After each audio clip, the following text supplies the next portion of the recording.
A couple of things to go through at the top, and we'll get at your questions. I think you saw on Friday the department notified Congress of additional assistance activities under authority provided by the Ukraine Security Assistance Initiative, USAI, and under that initiative, DoD will provide up to $300 million in security assistance to bolster Ukraine's capacity to defend itself. This, of course, underscores our unwavering commitment to Ukraine's sovereignty and their territorial integrity in support of their efforts to repel the Russian forces inside their country. You've probably seen, if you haven't seen, we can get you the list. I'm not going to read it right now. There's a quite extensive, detailed list of what some of these capabilities are, including unmanned aerial systems and some tactical secure communications and other like capabilities. We've now committed more than $2.3 billion in security assistance to Ukraine just since the beginning of this administration, including more than $1.6 billion since Russia's invasion. Unlike presidential drawdown, USAI is an authority under which the United States procures capabilities from industry rather than delivering equipment that is drawn down from our own stocks. That's the difference here. So this announcement represents the beginning of a contracting process that will provide these new capabilities. I would hasten to add that we are going to expedite that contracting process as fast as we can. I don't have exact delivery dates for you or procurement dates today, but rest assured we're going to be moving it as fast as we can. The U.S. also continues to work with its allies and partners to identify and provide to the Ukrainians additional capabilities, and will certainly utilize all available tools to support Ukraine's armed forces as they fight bravely for the defense of their country. Also, I think you may have just heard the National Security Advisor just a few minutes ago say that we are in the process of committing even additional resources for material to the Ukrainian military as part of our ongoing and intensive efforts to provide them the equipment they need. So all that's to say is, as we've said many times, we're going to continue to support Ukraine's ability to defend itself. We're going to do that as much as we can, as fast as we can. In keeping with that, today, the Secretary did speak with the Ukrainian Minister of Defense, Alexei Reznikov, to again reaffirm our support for Ukraine. He reiterated the U.S. commitment to the provision of additional defensive assistance to bolster their capacity, and he highlighted that $300 million Ukraine Security Assistance Initiative package that I just talked about. He, of course, also expressed outrage at the apparent atrocities that were committed by Russian forces in Bucha and across Ukraine, and reiterated the U.S. commitment to using every tool available to help document and share information in an effort to hold accountable those responsible. And of course, they have stayed in close contact, and they will continue to stay in close contact. On the document and evidence front, I want to stress that this is an administration effort, not DoD specifically, that we, in concert with so many other nations around the world, will do what we can to make sure that that clear evidence of these war crimes are documented and preserved for investigators to look at. I don't have anything specific to speak to in terms of DoD capabilities with respect to that collection, but it's part of an interagency effort to make sure that that the war crimes are properly documented. And then lastly, not lastly, I actually have two more things. An exercise to talk about over the weekend. Iceland and the U.S. Sixth Fleet kicked off the biannual exercise Northern Viking with other NATO allies in Iceland. The exercise will run through the 14th of April and demonstrates U.S. commitment to the defense of Iceland and the Greenland-Iceland-United Kingdom gap, as well as the strength of the 70-plus year defense relationship between the United States and Iceland. U.S. Navy and Marine Corps forces, including the USS Kearsarge, Amphibious Ready Group, the 22nd Marine Expeditionary Unit, P-8 maritime patrol aircraft from Keflavik Air Base, and the Henry J. Kaiser class underway replenishment oiler, the USNS Patuxent, as well as sailors from Task Force 68 and the Virginia class attack submarine USS John Warner will all participate. And then finally, while we're talking about naval issues, on Friday, the DoD did release its annual Freedom of Navigation report for fiscal year 2021. I'll let you go and look at the report. I won't give you the whole details, but it reports our comprehensive global freedom of navigation program that seeks to challenge excessive maritime claims in order to preserve the rights and freedoms and uses of the sea and airspace guaranteed to all nations under international law. In fiscal year 21, U.S. forces operationally challenged 37 different excessive maritime claims made by 26 different claimants throughout the world. Excessive maritime claims are inconsistent with international law as reflected in the Law of Sea of Convention, and they pose a threat to the legal foundation of the rules-based international order. And with that, we'll get to questions. Lita. John, did the minister have any specific requests for the secretary this morning that could be looked at in terms of the upcoming packages? And then more broadly, Jake Sullivan talked today about this sort of shift of focus that you all have been talking about for a while to the east, and mentioned the potential for dozens of battalion tactical groups moving that way. Have you seen evidence of battalion tactical groups actually moving toward the east at this point, or are they still in that resupply movement?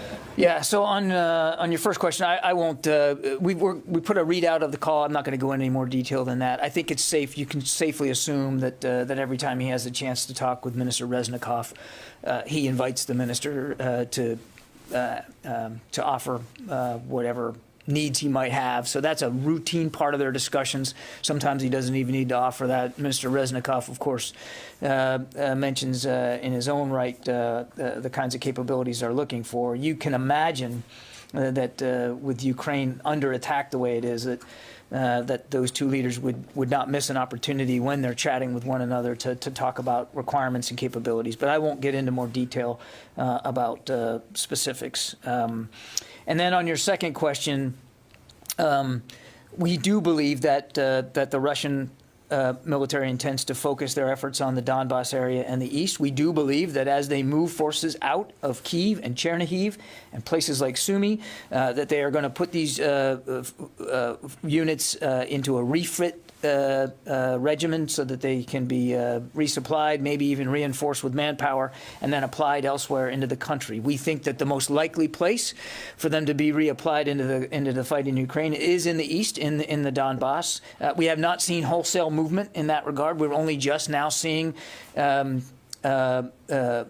movement of forces out of Ukraine and up into the north. But too soon to say that we can see any of those battalion tactical groups being actively resupplied and then reapplied into the fight. That hasn't really happened yet. That said, Lita, we have seen efforts by the Russian military to get more aggressive and go more on the offense in the Donbass. This is on the ground as they push south from that town called Izium and try to close off Ukrainian armed forces in the Donbass, as they now focus more of their airstrike activity on the Donbass area and the JFO, the Joint Forces Operations area, as they now press the Wagner Group to put to add to their recruiting totals and then move those contractors into the Donbass.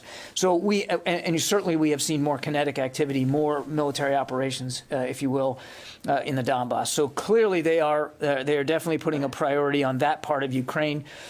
We just haven't seen that. There's been, out of the forces that are repositioning out of Kiev and Chernihiv, we haven't seen them be reintroduced back into the fight yet. Jen? Do you have any indication, John, that these recent atrocities in Bucha were carried out by the Wagner Group, the Chechens, the mercenary groups that have been sent in, or was this something that was wide scale, at the recruit level, the conscript level that is taking place in various cities? We don't know. We don't know exactly who committed these atrocities, or at what level, or what the chain of command was. But clearly, we certainly do not refute that they happened. Can you talk about the difference in the kind of military aid now, going from the drawdown weapons that are already on, off-the-shelf weapons that you can send over? Right. Will you ever be going back to that? And will there be a gap for this $300 million, since you have to contract it? Will there be a gap in flow of weapons into Ukraine because of that? We certainly don't want there to be a gap. That's why we're going to expedite this contracting process as fast as we can so that there is no gap. And we are still delivering on the $800 million drawdown that the president just most recently signed out. Shipments arrived on that drawdown package even over the course of the weekend. There'll be another one arriving in the next 24 hours. We're prioritizing the kinds of capabilities in those shipments that we know the Ukrainians need the most: Javelin, Stingers, UAVs.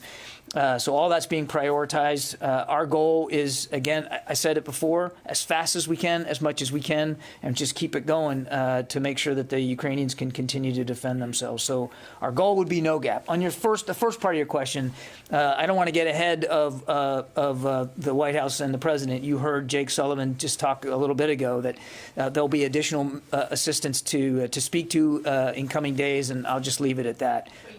Out of drawdown stockpiles, and that's why you're going to this new. No, I wouldn't characterize it as, we're out of Schlitz on that stuff, and now we have to go to a different route. This is just another way of getting them some security assistance. But again, I don't want to get ahead of the president or any decisions that they haven't announced yet. Thank you. Just a couple of quick follow-ups. You mentioned that the secretary today expressed outrage about Bucha in his call with the Ukrainian defense minister. Is there a point in Secretary Austin's view where this building feels that there's a moral obligation to prevent war crimes in Ukraine?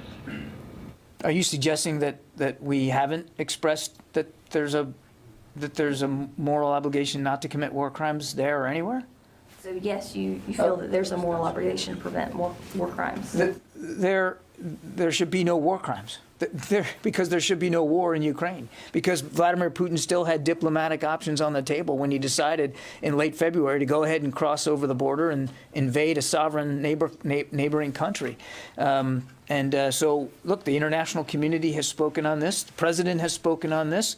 We've spoken on this. That we believe the Russians are committing war crimes in Ukraine. They need to be documented. Evidence needs to be collected. Investigations need to be completed. The United States, not just the DOD, the United States will be a participant in that process. And then my second follow is a senior administration official said that about 2/3 of the Russian troops around Kiev were repositioning. You mentioned that about them potentially refitting and going back into Ukraine. Is there anything that could be done to prevent these forces from re-entering Ukraine? If you're asking, is the United States going to get militarily involved in the fighting in Ukraine, the president has been clear that's not going to happen. But we are going to provide every advantage we can to the Ukrainian military to defend their territory, their sovereignty, their citizens, their towns and villages. So that support will go on. Now, what operations the Ukrainians will undertake inside their borders to defend themselves, that's up for them to speak to, not for the United States. Court. Two quick ones. So to Jennifer's questions, it's not that the U.S. doesn't have some of these things to provide the U.S. military, that is, but has the U.S. hit like a threshold in some of these specific capabilities like javelins and stingers that if the military keeps giving some from their stocks, it degrades U.S. military readiness? And that's why this next group is going directly from the defense industry? Yeah, no, that we're applying USIA is just another tool in the toolbox. It doesn't connote some sort of shortage that affects U.S. readiness at this stage. And then one more. Today, the State Department announced that the U.S. was selling some F-16Cs and Ds to Bulgaria, and I'm wondering if that is one of these. We've heard a lot about backfilling so that some countries could send MiGs to Ukraine. Is that this kind of a deal? I would not refer to it in that capacity. So you're not aware that Bulgaria is going to send MiGs so that in the U.S. I'm not going to speak for another nation, and I certainly would leave it to the State Department to talk about foreign military sales, but I would not draw any conclusions from that announcement to some sort of backfill requirement. That would be a misreading of what's happening. So it was also the question I wanted to ask you. But I already answered. But Bulgaria has said that they would give these MiGs if they had some F-16s as backup. So it's surprising that just as Ukraine needs MiGs, US is deciding to sell F-16s.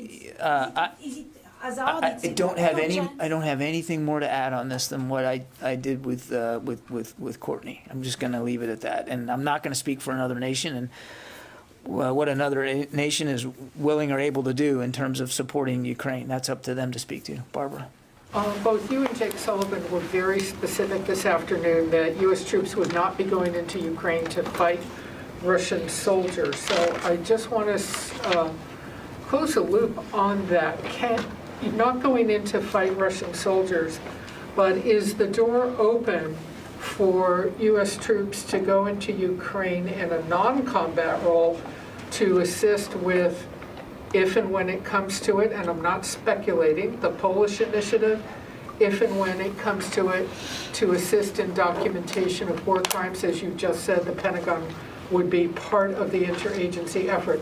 Is the door now open with these new missions to U.S. troops in Ukraine in a non-combat? There are no plans to put U.S. troops in Ukraine at this time. There are no discussions or conversations or plans or speculations about using U.S. troops in terms of documentation of war crimes in Ukraine.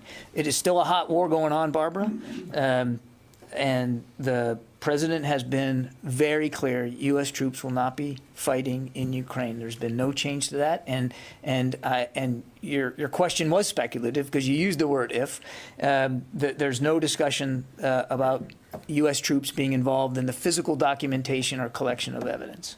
Can I David? follow up on that really quickly? Yeah. Just because you definitely say boots on the ground are not going to happen, but the previous administration, when Syria used chemical weapons against its citizens, launched Tomahawks, not from inside Ukraine. There were no boots on the ground, so to speak, but they launched Tomahawks in on sites that had chemical weapons to prevent Syria from using them against their citizens. Is there any sort of plan in place to kind of prevent war crimes in that sense without U.S. boots going, on the The ground? in United Ukraine? States is not going to be fighting in Ukraine. President Biden was very clear about that. What we are going to do is help Ukraine defend itself. And Ukrainian armed forces are defending themselves. David?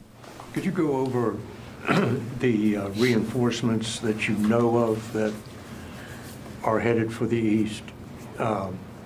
I can't remember what's on the background and what's on the record, but I think it's been said that 1,000 members from the Wagner Group have been sent to the Donbass. I think it's been said that Russia was preparing to send units from Georgia. And then, of course, there are all the ones in Belarus. So what can you tell us about reinforcements that have actually been sent into the east? And do you know anything about reports that battalions in Georgia have refused to go?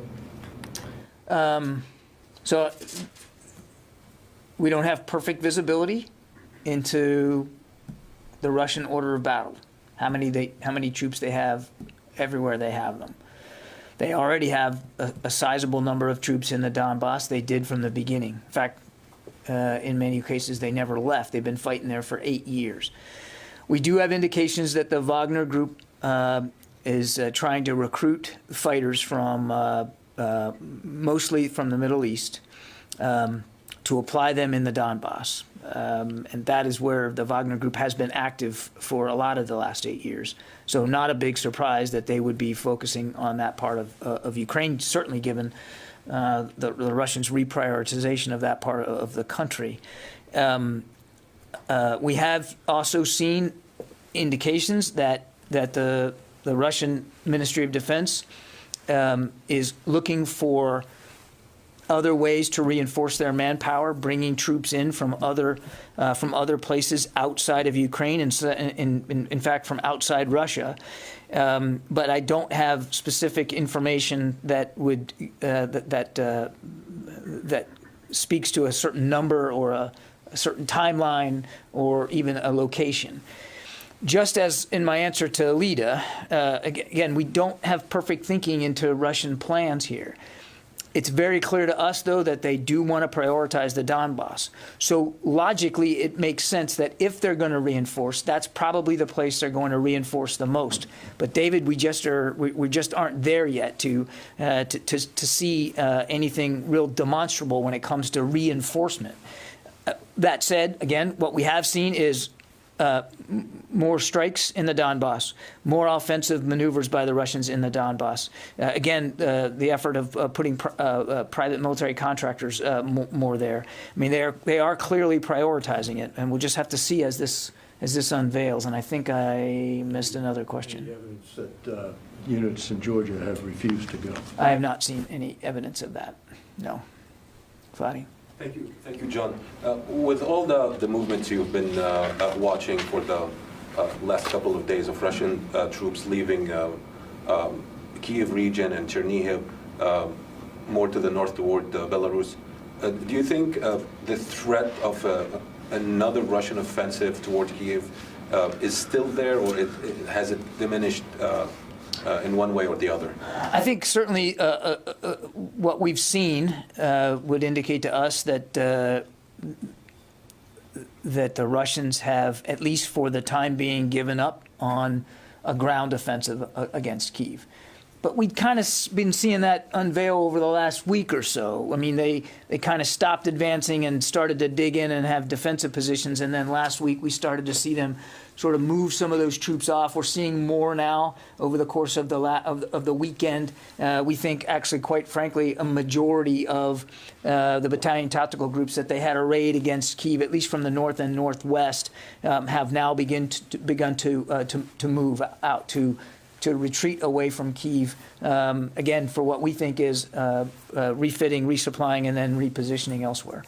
So right now, it certainly appears as if the ground threat, the potential occupation of Kyiv, has diminished.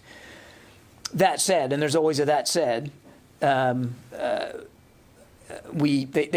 can and have, at least in the course of the last couple of days, continued to strike Kyiv from the air. Now again, we see that prioritization shifting more to the east, but Kyiv is still vulnerable to air attacks by the Russians.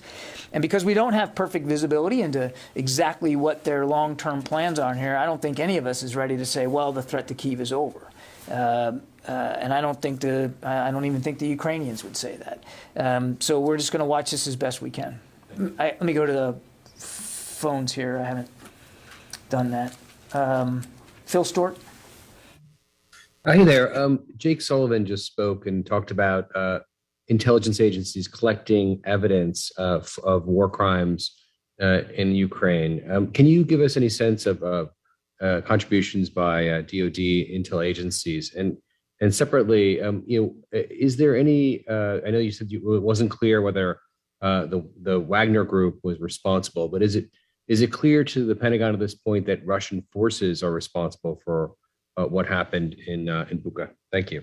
I think it's fairly obvious, not just to us, but to the world, that Russian forces are responsible for the atrocities in Bucha. Now, exactly who, what units, whether they're contractors or Chechens, I don't think we're able to say right now. But we're certainly not refuting that these atrocities occurred and that they occurred at the hands of Russians.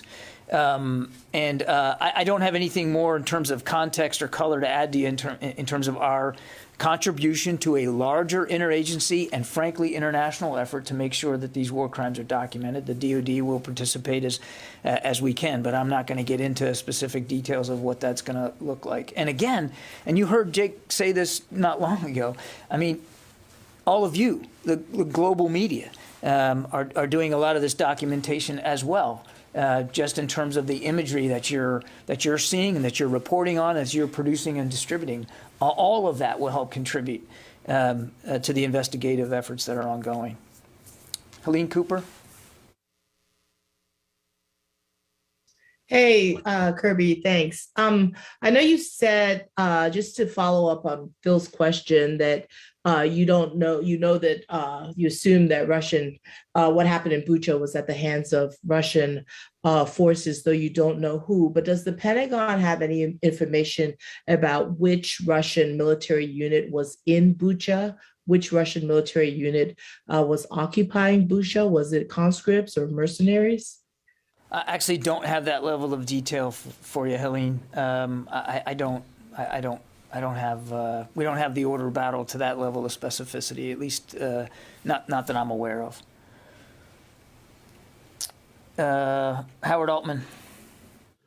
Hey, John, question for you on the concerted effort by the Russians to strike Ukrainian fuel supplies. How long do you think Ukraine can hold out and continue to fuel its forces? And where do you think they can store them that they might not get hit? I don't have a good answer for how long they can their fuel supplies will hold out, Howard. The truth is, there hasn't. Most of the strikes that the Russians have conducted have been against infrastructure, not necessarily fuel supplies. Now, we did see some a fuel depot hit in Odessa over the weekend, and I think the Ukrainians have spoken to the degree to which that depot is now out of commission, but I don't have an assessment for you of how much fuel has been taken out of the hands of the Ukrainians, or how long that they'll be able to subsist. Obviously, we will continue to do the international community will do what we can to help them sustain themselves in the fight. Jeff Schogel.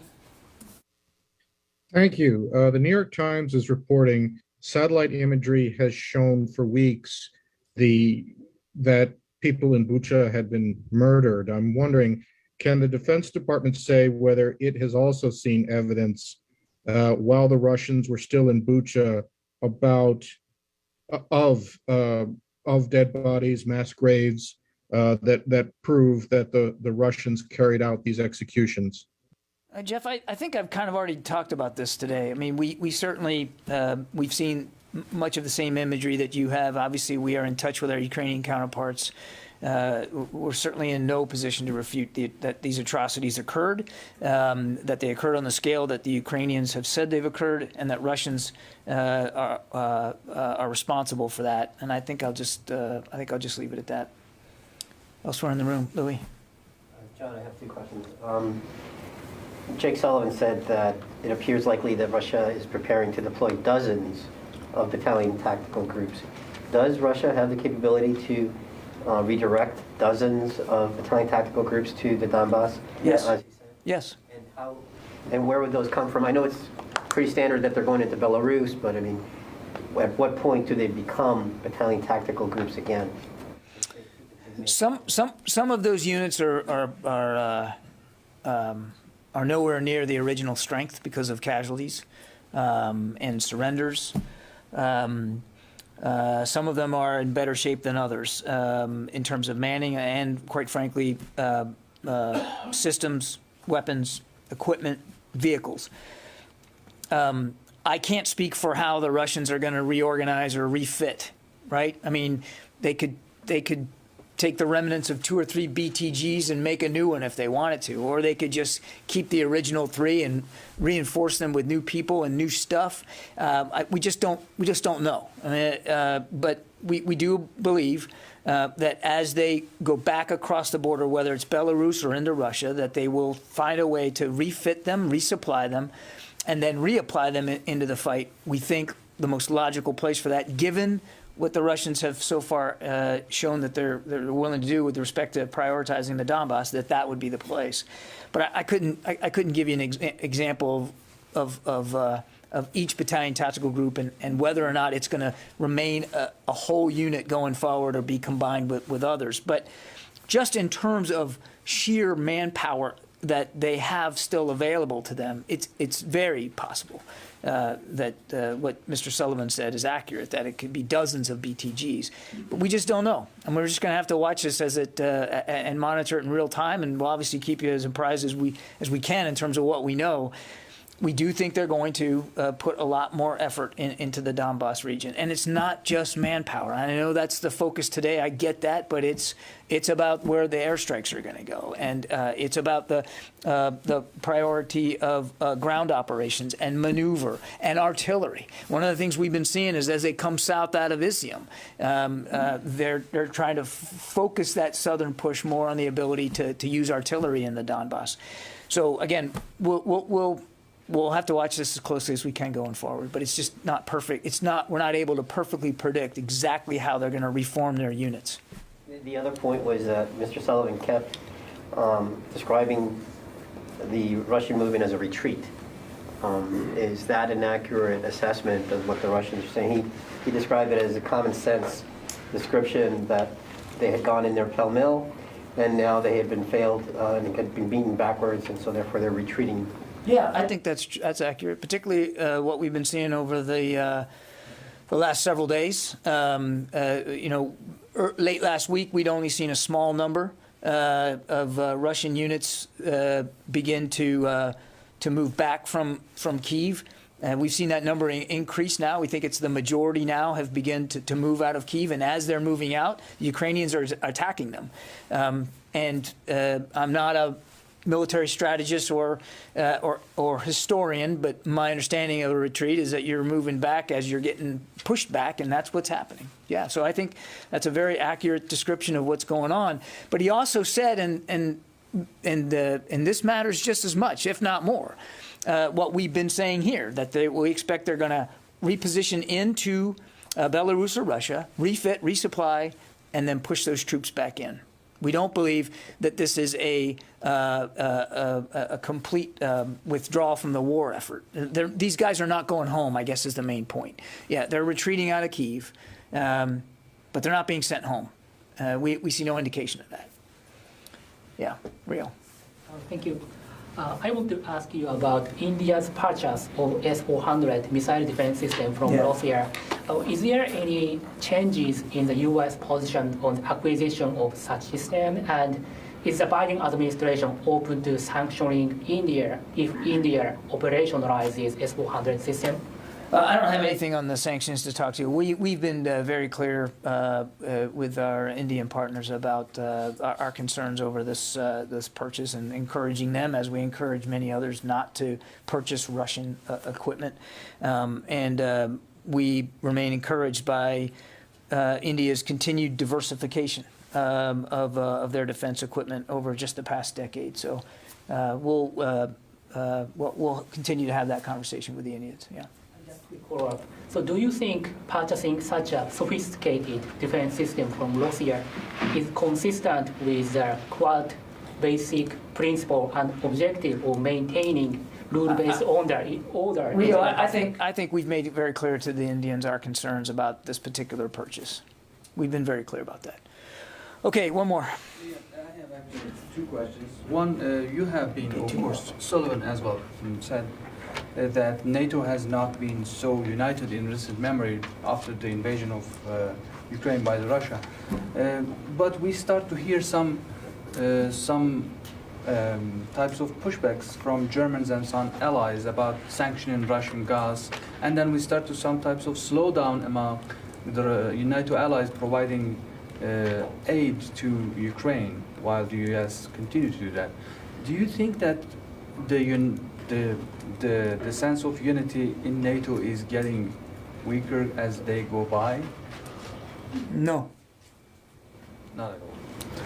And then the other thing, on India's purchase of S-400, you said that, well, you are encouraged by India's effort to diversification of its military or defense articles.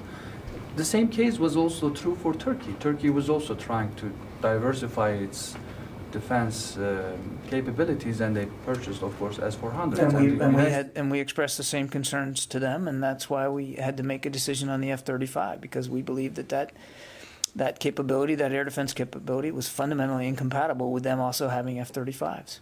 And we were very clear with our Turkish allies as well. Okay, thanks everybody.